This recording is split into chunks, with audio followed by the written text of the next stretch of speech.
Trafic perturbé pour les usagers du RERC cet été.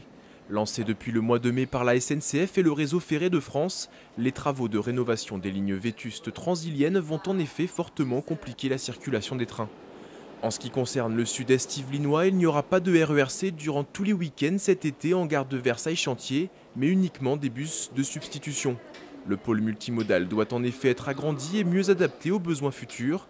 Avec aujourd'hui 64 000 visiteurs par jour, la gare détient l'un des flux les plus importants d'Île-de-France. 86 000 voyageurs sont attendus d'ici 2030, il faut donc s'adapter.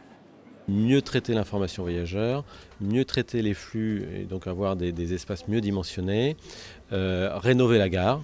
Et puis l'intermodalité également avec les autres modes de transport. Donc c'est pas juste la gare, c'est ce qu'on appelle le pôle d'échange multimodal de Versailles-Chantier qui va être complètement rénové. Un remplacement de rail entre bibliothèque François Mitterrand et Paris-Austerlitz va également engendrer des week-ends dits noirs. Les 26 et 27 juillet et les 9 et 10 août, il faudra donc éviter le RERC si vous souhaitez vous rendre dans Paris. De même, du 15 juillet au 23 août, le trafic sera interrompu entre Invalides et Paris-Austerlitz. Du côté des usagers, on estime que ces travaux arrivent un peu tardivement, sans pour autant s'inquiéter face à un été perturbé. Il ne faut pas exagérer au prix au prix du transport, ça pourrait être plus entretenu quand même.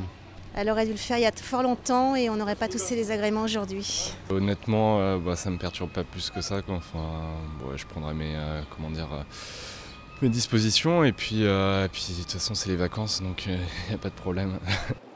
150 millions d'euros vont être investis cette année pour rénover le réseau transilien, c'est 20 millions de plus qu'en 2013.